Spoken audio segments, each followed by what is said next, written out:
had about choosing a certain subject that I wanted to learn about, and I would just pound it in my head over and over and over. And eventually I'm like, I'm not gaining any interest in this, and I really don't feel like I'm learning that much more. But no, this is what I said I'm going to do, and I stick to it. Yeah, and I'm just like, holy shit, like, I'm at the point now where I cannot get through this book. And I used to be so against just putting the book down and, no, this is my time block for learning about training education. And when I just started being okay with, like, just let your interests kind of flow where they want to go. Yeah. And you'd be surprised when you pick up a different book or a different topic or subject, the different perspectives that it comes back to, right? It gives you a different outlook on the things you were originally trying to learn. Yeah, that's interesting. So your training specifically, some of the challenges that you've had, Liam's one now, he just started, I call it daycare, you call it school, they're actually teaching him something. But yeah, you're like, what? How's it not a daycare? I'm like, I don't really know. They actually teach him something. Yeah, it's basic learning, it's nap time. So before he went, it was basically you and Brandy at the gym trying to juggle coaching, trying to juggle programming and work, and then meeting time, and then also training for both of you. So talk about some of the challenges that you faced in trying to preserve your training hygiene levels. Is it quantifiable? Is it a level? Yeah, I think so. I look at it from stages, right? Again, I want to be able to give advice to someone that doesn't have the same luxuries that we have in terms of like freedom of time, right? It doesn't mean I have a lot of time, it just means I have control of the time when I do things, right? Like, we work a lot, right? Like straight up, we, as coaches and, the training things, we program a lot, we work a lot, we do a lot of consults. There's not a lot of time today to dig around. We just have the ability to control when we do those things. So that's a part for sure. Not everyone has that luxury. Anyways, my situation, the stage was basically like, all right, Liam was born, I'm going to go in hyper overdrive to prove to everyone that I'm not going to let my fitness fall. And I was doing training doubles, right? So I was getting up super early before he was awake, and I was in the garage taking hard intervals, and then I was doing my work, and then I was helping with Liam, and then I'd go back and do another session later, and then I'd work until like 7 at night, 8 at night, and I just I got really burnt. How long did it last? Maybe like a month and a half. Yeah. I as much as I went, this was like right at the start of the quarantine too, so like everything was just like hyper stressed. How early into that month did you know you were going to crash? Oh, probably 2 weeks. I was like, man, like I'm running on adrenaline, right? Like when you first have the kid, like you run on adrenaline because you're just so sleep deprived. So I think a lot of it was like that got me through the first couple of weeks, and I was just like, yeah, I'm in hyper mode, like I can control everything, and like still be He-Man. And I just kind of crashed. Yeah. And then it took me a long time I was like, I just need to like completely get away from anything intense and just take care of my body. And then like I know for myself personally, when I don't have specific training goals or any pressure in training,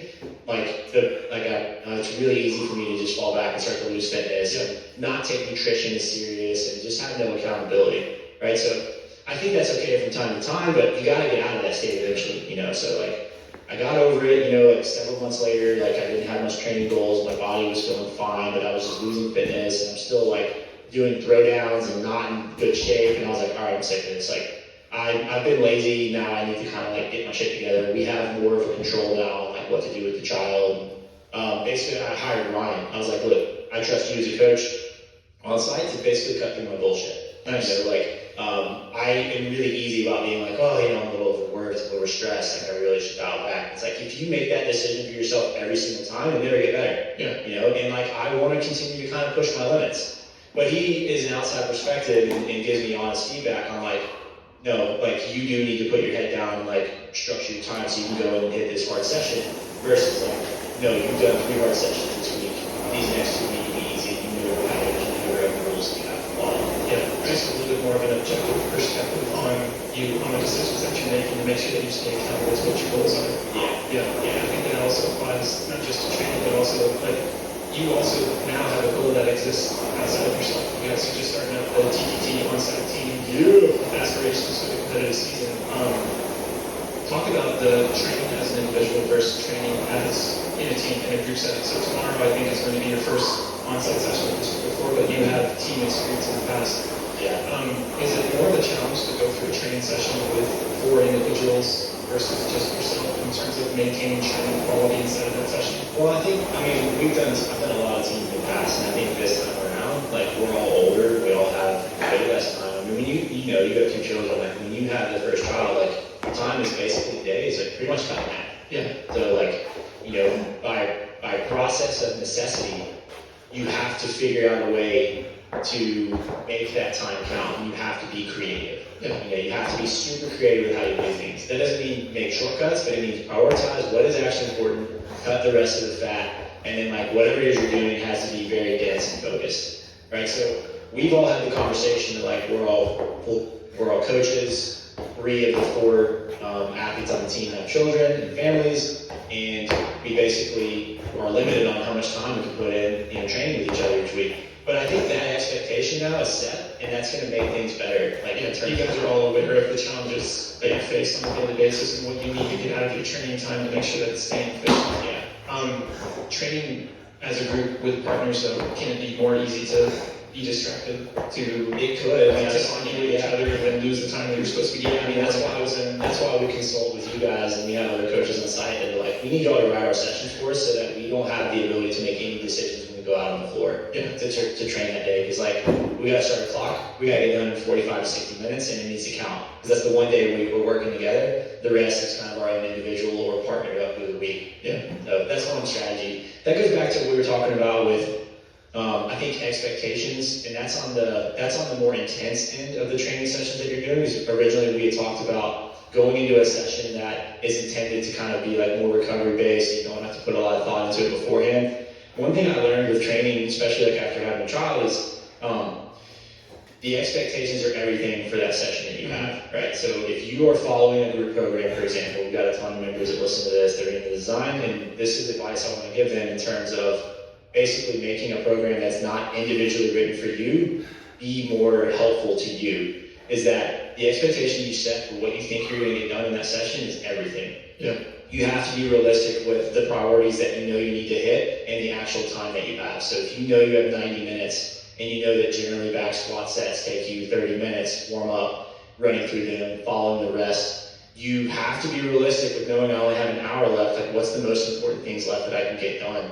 And if your expectation is actually set a little bit lower and you go in seeing, you know, A, B, C, D, E, F, G, but you're like, my expectation is to really just get through A, B, C. Anything you've done after that, you feel like you did extra and it's bonus and you feel amazing. But if you go into every session expecting from yourself, I'm going to go A through G, and every session you're missing a couple of items, right? Like that expectation throws you off and it ruins the session. I'm gonna guess that you used to be that way, where you'd see those long ones and then it would get in your head that like, oh, I didn't do it all.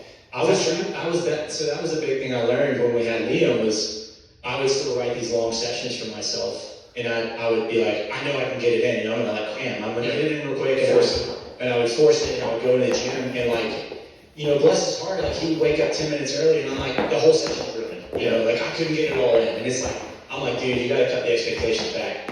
You have 60 minutes of shit planned, expect to get 20 minutes of it in, and then anything past that, I'm like, it's the greatest day ever. You know, like it changed everything, and I didn't change the training at all. I just literally changed What my do you think that expectations. is though? That like, I'm not getting it all done. That's so freaking. I mean, it'll ruin your mood. I think this style of training, like CrossFit and being a competitive athlete, it attracts perfectionist personalities, and like people see it, and that what they see is that's perfect for the day. And if I don't achieve that, then I'm not perfect.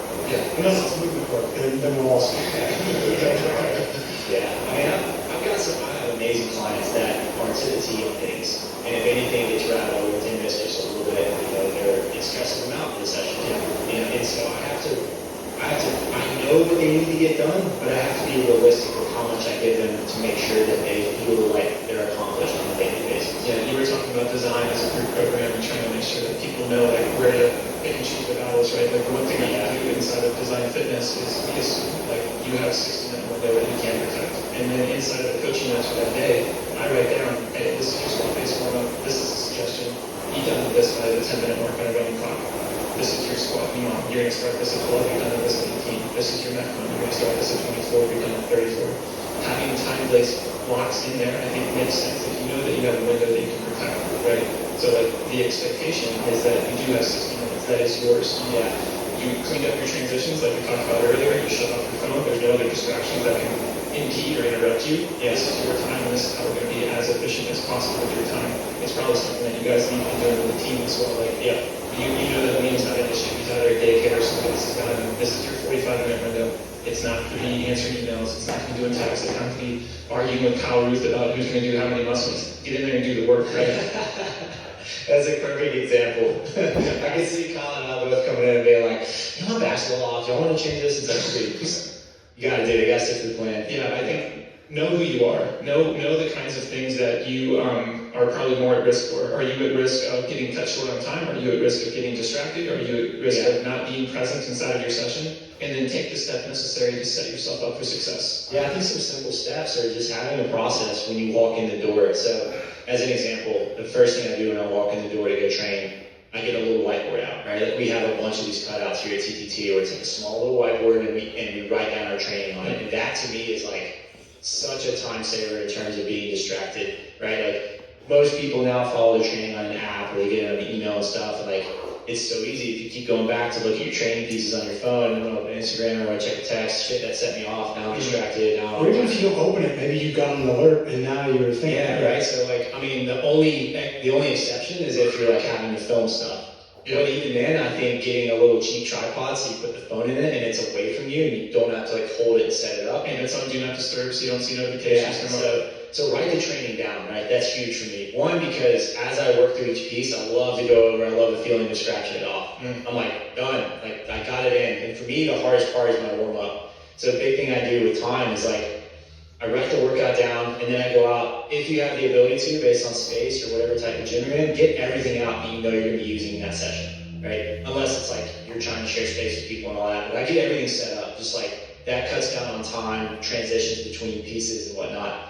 And then I go into my warm-up, and I usually start a clock for a warm-up. I put 10 to 15 minutes, depending on how much time I have per day, and I just do not stop moving for that 10 minutes. And like, generally Ryan writes like a good template for me to follow, but I'll start adding things in, just like I'm snatching, back squatting, doing whatever else. Like, I just start mixing all that shit in, and just like, I stick to that no matter what. But it's not random. It's not random. It's targeted to like, look ahead in the session.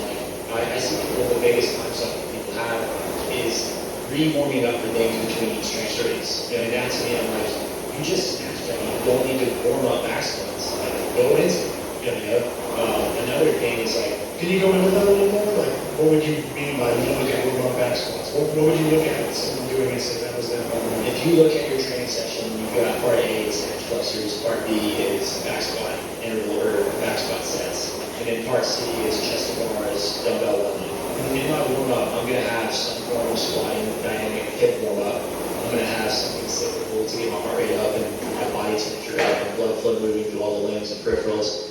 And then I'm going to have some form of like pulling exercise just to make sure like my scapula and my upper body and everything is starting to open up. That flows into everything that I'm doing that day, right? It's not necessarily movement specific, but it's joint specific to the movements that I'm doing that day. Yeah. Right? So that to me, I'm relying on that. That's going to be uncomfortable for some people, but you have to trust that will condition you to handle the rest of the training and transition faster. Yeah, I think it's uncomfortable just because based off of what they've done before, not because mechanically they're not prepped for the next movement, but where you're going with that is saying, hey, you're more ready than you think that you are, so don't spend that extra time doing things that are unnecessary. Yes, I mean, I've actually coached people to warm up less. Like, you go in, I'm like, you warm up way too long. This is taking you too long. You have to trust that you are ready and prepared. You don't have this luxury in competition if you're going to compete all the time. Oh man, yeah, that's a big one. If you have aspirations of competing, you need to be super sensitive to the time and the things that you're doing inside of your warm-up. So 10-minute clock, I think that's enough time to get your body moving for a warm-up, right? Like, if you have an hour, you have to make it work in 10 minutes. Some people are like, I need a longer warm-up for heavy stuff. I'm like, look, that's fine, but you got an hour to work out. Like, you can't spend a third of that warming up, you know? Move into the snatches.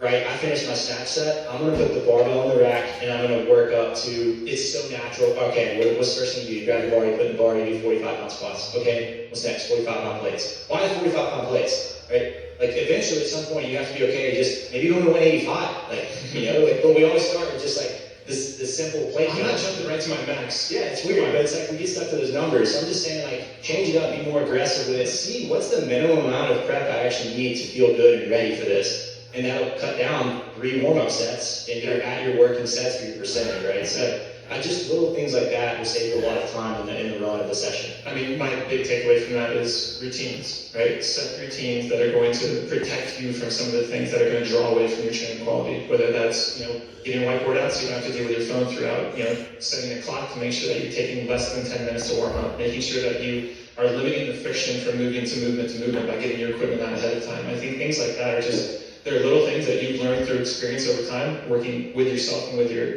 athletes. I think that's just invaluable. Yeah, I mean, another thing with the warm-ups, people will say, like, I wasn't mentally ready to jump into anything hard yet. And I'm like, that to me is you needing to transition out of what it was you were doing before you walk into the gym. Yeah. Right, so whether it's that sit in the car for 5 minutes and, like, mentally prepare yourself, like, this is a hard session, I've got to, like, what is my focus here? Like, what do I got to do to get my mind right to go into this? Not necessarily trying to do that like as you're warming up and you've got all these 30 things that you have to do and you're already thinking about having to be done in an hour because your wife or your spouse or partner or whatever is pissed that you're still there long, but like that's a distraction and like you have to just be disciplined with that. I feel like that's probably the same thing with the phone. I think people probably underestimate how much just opening the phone and looking at a text real quick is sucking them out mentally. Because it probably is so easy to be like, oh, that was nothing. What are you talking about? I'm fine. But yeah, you can measure the two where you did and didn't. I bet you'd be more locked in. Yeah. Do you have your phone out when you train at coach? I log my results after each piece. Is it on like do not disturb or anything? Do you get distracted by it? I'm not getting distracted by it, but if I wanted to, I could airplane if that was necessary. But it's discipline. Like I used to be bad about that. I'd be in the middle of a session, and like if you're resting 3 minutes between back squat sets, like it's natural. I'm just gonna go over check my phone, and I saw that email come in, and I know I should now. I'm gonna look at this person's pissed, whatever. So I think it's tough for people, but it feels in that time. Like if you rested for 3 minutes and you're bored, sometimes you need that rest if you're trying to develop strength qualities. Find something to do between that mobility work in the upper body or something. Go set tempos. Yeah, exactly. You do that a lot. Go to my set and all of a sudden it turns into a game. Yeah. So I think being okay with pushing yourself out of your comfort zone to warm up quicker and to get things set up so that your training flow is just much better. Yeah. I love it. And I think that's the big one is just making sure that the routines are set up to optimize the hygiene. Yeah, exactly. I guess better possibly. Yeah, it makes sense. I mean, I have the conversation a lot. Just trying to help people make the most out of the time because there's just so many excuses and reasons and ways to basically, blame lifestyle circumstances on you not getting done what you need to get done. Yeah, we'd rather put you in a place to be more proactive instead of just coming up with the excuses or the possible blaming options that are out there.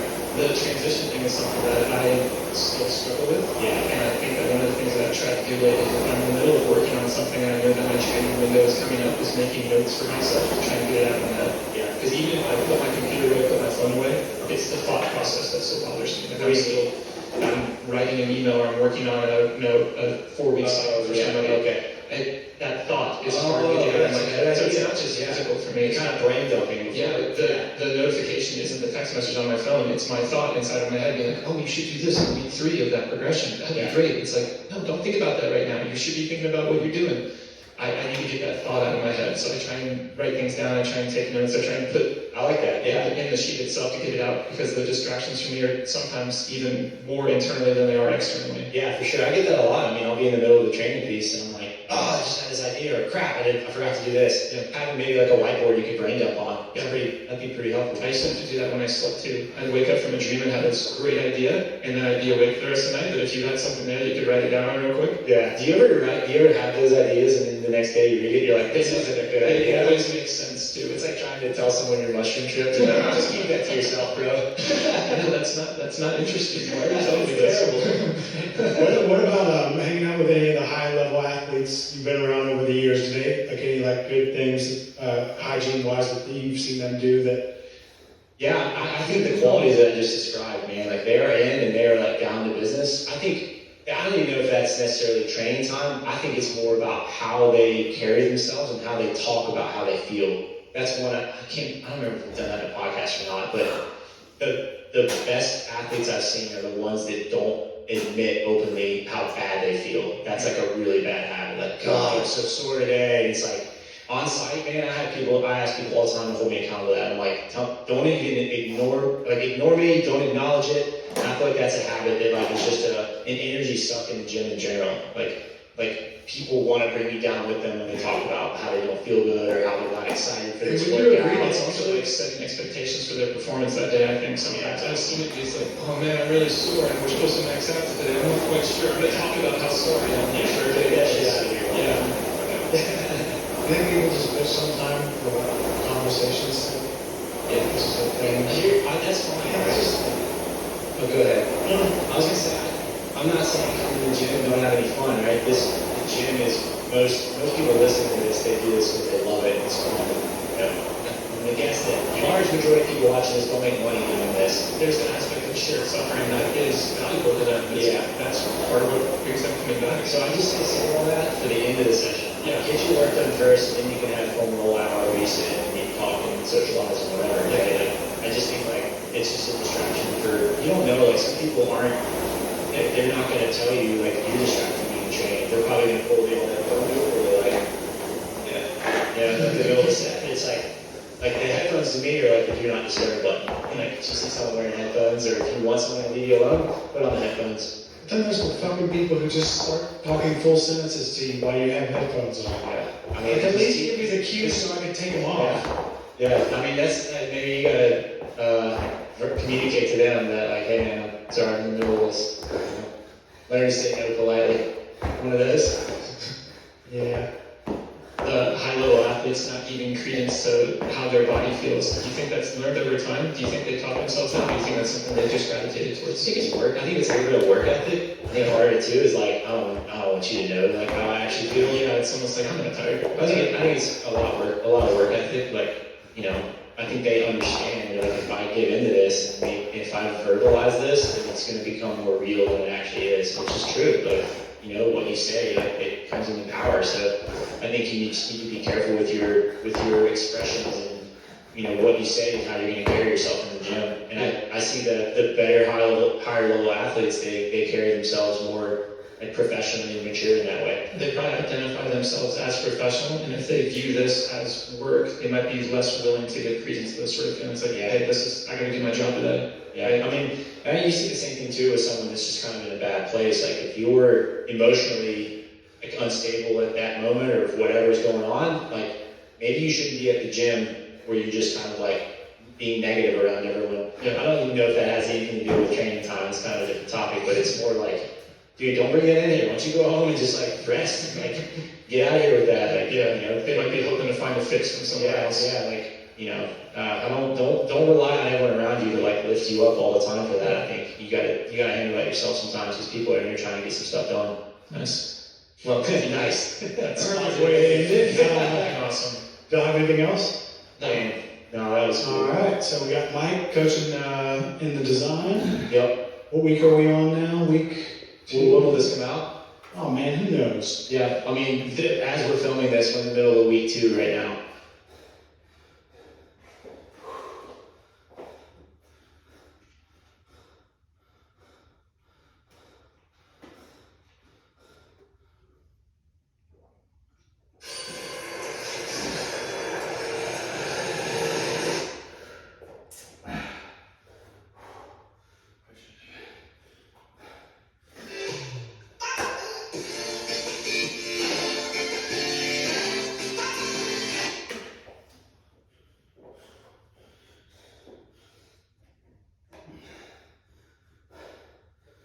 Here today we're going to talk about the new Mayhem Freedom team roster, which is full of some real heavy hitters, but also comes with a little bit of controversy about whether or not they're actually allowed and eligible to be on a team together. But before we get into that, be sure to subscribe to the channel, make sure you don't miss any of my content, and also stick around for the end of the video for a learn from my newest sponsor.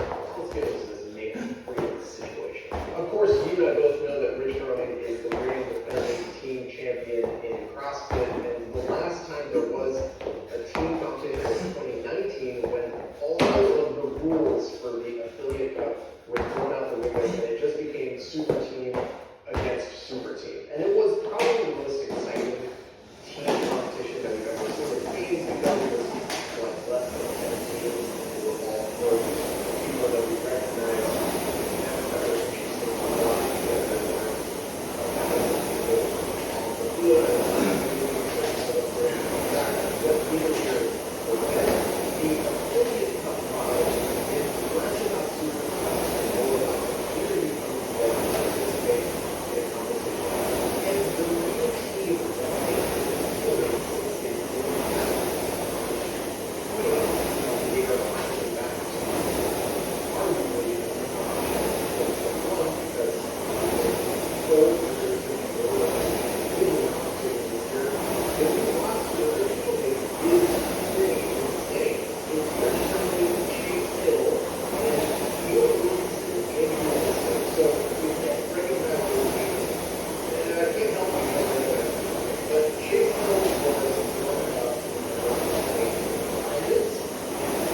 that you may not recognize their names, although you should, because they're probably the two best female communicating methods.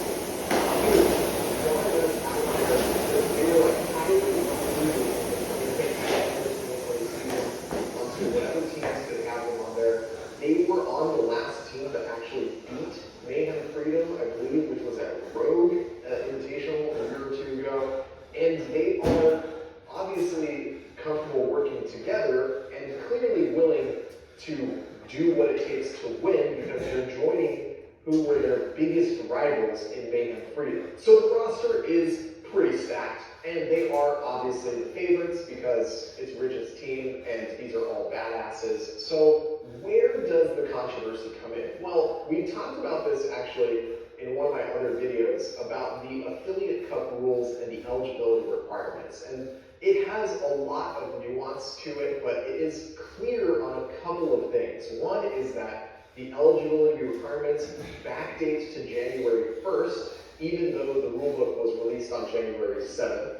And there are rules requiring someone who is the licensee of record for an affiliate. Basically, the person whose name is on the board with CrossFit about this is the person who owns this affiliate, the owner of this affiliate, the licensee of record, the LOR. There are very specific rules in place that the LOR can't be changed after January 1st in order to allow for that LOR to compete on a team that they weren't a part of before. So the entire affiliate cup eligibility rules are pretty intense. You have to live within 100 miles, which you have to prove by having like your bills or mailing address proven to CrossFit. You have to be a member of the actual affiliate, which you have to prove by having like a signed waiver and your monthly billing or whatever that ends up looking like. You also have to prove that you actually physically train at that location on a regular basis through social media posts or videos or whatever. And so those three rules plus the LOR rule are very clear that only